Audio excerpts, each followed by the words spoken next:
एक बेहद जोखिम भरे और सटीक ऑपरेशन में जो रात के अंधेरे में अंजाम दिया गया है, अमेरिका ने अपने सबसे गोपनीय हथियारों में से एक B-2 स्पिरिट स्टेल्थ बॉम्बर का इस्तेमाल किया और सीधे ईरान के कड़े सुरक्षा वाले परमाणु ठिकानों पर हमला किया।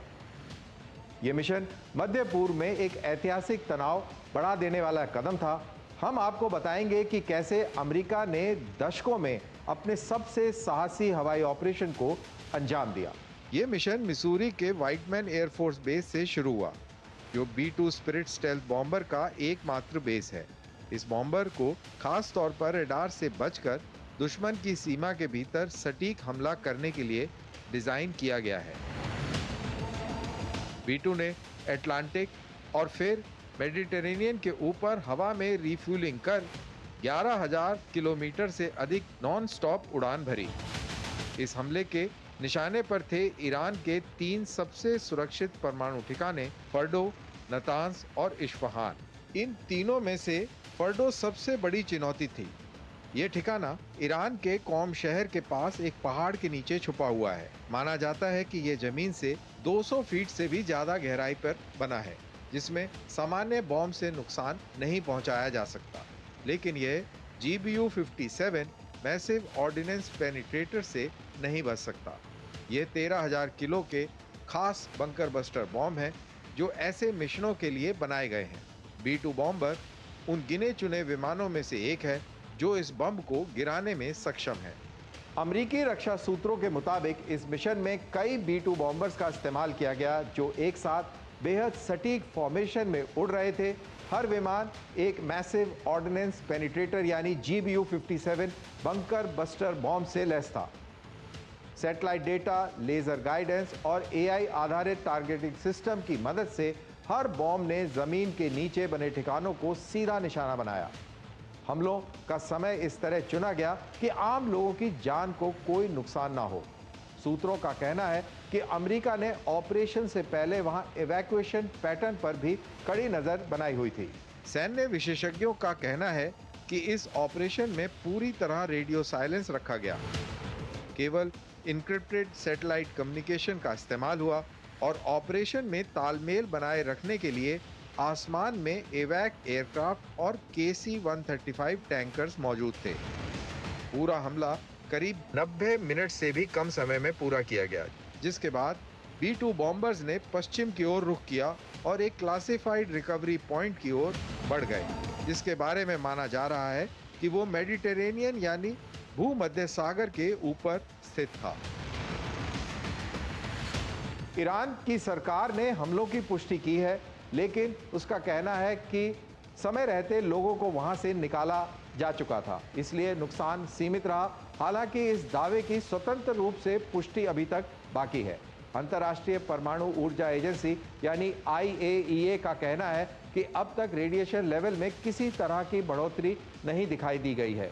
तनाव बढ़ने के साथ ही अब कई सवाल उठ खड़े हुए हैं। क्या ये हमला सिर्फ एक बार की चुनौती थी या फिर ईरान के न्यूक्लियर इंफ्रास्ट्रक्चर को पूरी तरह खत्म कर देने का एक अभियान? अब सबसे अहम सवाल, क्या मौजूदा युद्ध विराम इस इलाके में टिक पाएगा या आने वाले समय में इस पूरे क्षेत्र में दोबारा से युद्ध छिड़ेगा? अमेरिका ने न सिर्फ ईरान बल्कि पूरी दुनिया को एक साफ संदेश दिया है कि उसकी तकनीकी ताकत असली है।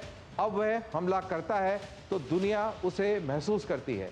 हम इस बदलती हुई स्ट्रेटेजिक हलचल के हर पहलू पर प्रतिक्रिया और हर नतीजे पर लगातार नजर बनाए रखेंगे।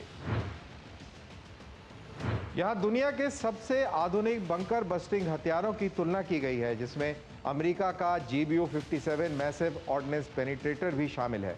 यह हथियार खास तौर पर मजबूत और जमीन के अंदर गहराई में बने ठिकानों जैसे underground command centres, nuclear facilities या मिसाइल सीलोस को नष्ट करने के लिए डिजाइन किए गए हैं।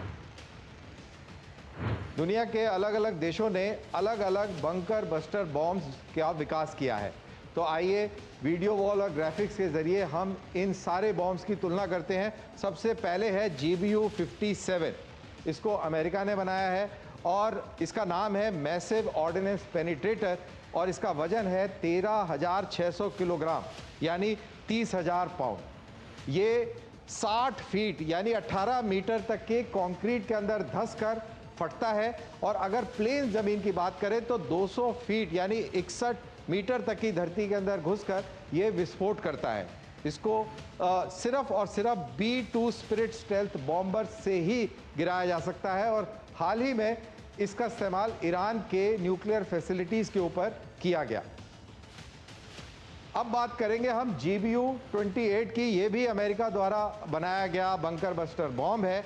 इसकी खासियत ये है कि ये लेज़र गाइडेड पेनिट्रेशन बॉम्ब है और इसका वजन तकरीबन 2270 किलोग्राम यानी कि 5000 पाउंड का है।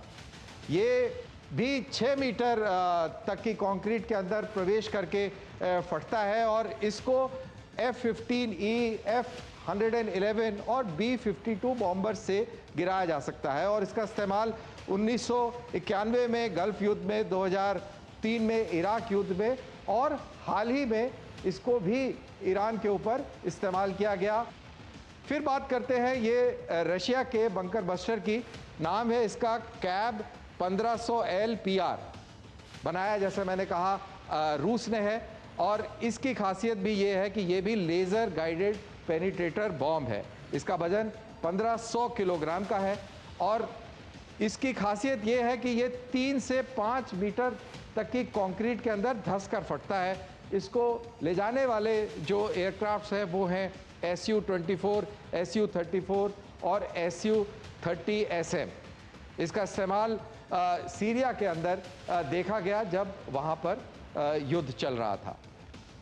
फिर बात कर लेते हैं इजराइल के बंकर बस्टर की। नाम है MPR 500 और ये भी लेज़र गाइडेड पेनिट्रेटर बॉम्ब है। इसका वजन है 500 किलोग्राम। इसकी प्रवेश क्षमता है 1 मीटर यानी कि 1 मीटर मोटे कंक्रीट के अंदर ये धंस कर ये बंकर को तबाह करता है और इसको F-15 और F-16 जैसे लड़ाकू विमानों के ज़रिए इसको टारगेट के ऊपर ले जाके छोड़ा जाता है। और इसका इस्तेमाल भी लेबनान और गाज़ा के अंदर किया है। ईरान के ऊपर भी इसका हालिया में काफ़ी इस्तेमाल इजरायली एयरफोर्स ने किया है। अब बात करते हैं चाइना के इस हथियार की, जिसके बारे में जानकारी बहुत मालूम नहीं है, बट जो भी थोड़ी बहुत जानकारी मालूम है वो ओपन इंटरनेट सोर्सेज से जानकारी मिलती है। ये भी एक GBU लाइक पेनिट्रेटर है।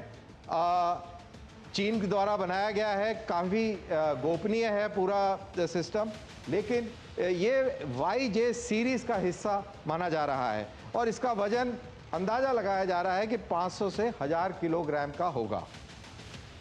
इसकी प्रवेश क्षमता के बारे में भी अभी जानकारी खास नहीं है, लेकिन इसके जो कैरियर प्लेटफॉर्म होगा वो JH-7 और J-16 लड़ाकू विमान होंगे।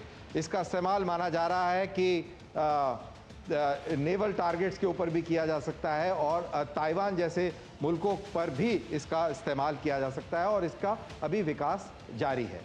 अब बात कर लेते हैं भारत के बंकर बस्टर की। सबसे हल्का बम है ये भारत का बंकर बस्टर मात्र 125 किलोग्राम का है। ये स्मार्ट एंटी एयरफील्ड वेपन है। इसको 100 के नाम से जाना जाता है और इसकी जो प्रवेश क्षमता है, जो कंक्रीट के अंदर धंस के फटने की क्षमता है, वो दरअसल उस तरीके से है कि रनवे को बर्बाद आसानी से किया जा सके, जिससे कि दुश्मन के रनवे को डिनाई किया जा सके। तो ये भारत का बंकर बस्टर बॉम्ब है और इसके ऊपर भी बहुत विकास चल रहा है, शोध चल रहा है, जिससे कि ये भी ज़्यादा पेनिट्रेशन पावर के साथ आए। इसकी अभी फ़िलहाल सिर्फ 1 से 2 मीटर तक की क्षमता है कंक्रीट के अंदर जाकर विस्फोट करने की और इसको ले जाने के लिए जो जहाज़ का इस्तेमाल होता है वो है Su-30 MKI। हाल ही में इसका इस्तेमाल ऑपरेशन सिंदूर में किया गया था। तो अब बात करते हैं फ्रांस और यूके द्वारा साझा तौर पर बनाई गई एक स्टॉर्म शैडो मिसाइल की, जो एक बंकर बस्टर का भी काम करती है। जैसा कि मैंने बताया कि ये दोनों फ्रांस और यूके द्वारा बनाई गई ये शैडो स्टॉर्म मिसाइल है और इसका वजन तकरीबन 1300 किलोग्राम का है। और दिलचस्प बात यह है कि भारतीय वायुसेना के पास भी ये हथियार है और इसका भी ऑपरेशन सिंदूर में बहुत बेहतर तरीके से इसका इस्तेमाल किया गया है। इसके ऊपर डुअल वॉरहेड है, डुअल स्टेज वॉरहेड है, यानी कि वॉरहेड दो किस्म के, एक के पीछे एक हैं और 3 मीटर तक के कंक्रीट के अंदर घुसकर ये विस्फोट करता है। अगर यूरोप की बात करें तो ये टॉर्नेडो, टाइफून और मिराज 2000 नामक एयरक्राफ्ट्स के ऊपर लगाए गए हैं, लेकिन अगर भारत की बात करें तो इनका इस्तेमाल राफेल जहाज़ों से किया जाता है।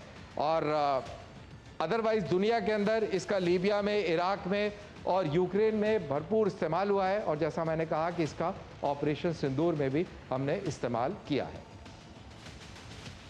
तो अब इस पूरे के टेकअवेज क्या है? देखिए, अमेरिका का GBU-57 अब तक का सबसे ताकतवर पारंपरिक बंकर बस्टर हथियार है। गहराई और वजन के मामले में इसका कोई भी मुकाबला नहीं। वहीं GBU-28 आज भी टैक्टिकल स्ट्राइक्स के लिए बड़े पैमाने पर इस्तेमाल किया जाता है और इसको लेगेसी प्लेटफॉर्म्स के साथ यानी नॉर्मल फाइटर एयरक्राफ्ट के साथ आसानी से इस्तेमाल करते हैं। रूस के कैब सीरीज की पेनिट्रेशन कैपेबिलिटी शायद इतनी एडवांस ना हो, लेकिन इसे मुश्किल और कठिन युद्ध क्षेत्रों में इस्तेमाल करने के लिए डिज़ाइन किया गया है। वहीं इजराइल का MPR 500 सटीक निशाना लगाने वाला हथियार है और अक्सर अर्बन वॉरफेयर में इस्तेमाल किया जा सकता है ताकि लोगों और इमारतों को कम से कम नुकसान हो। और वहीं भारत का 101 हल्का हथियार है जिसे सटीक हमले कर दुश्मन के रनवे को डिनायल किया जा सकता है, उसके फाइटर एयरक्राफ्ट को उड़ने से रोका जा सकता है। भविष्य में इसमें गहराई तक मार करने की क्षमता भी विकसित की जा रही है।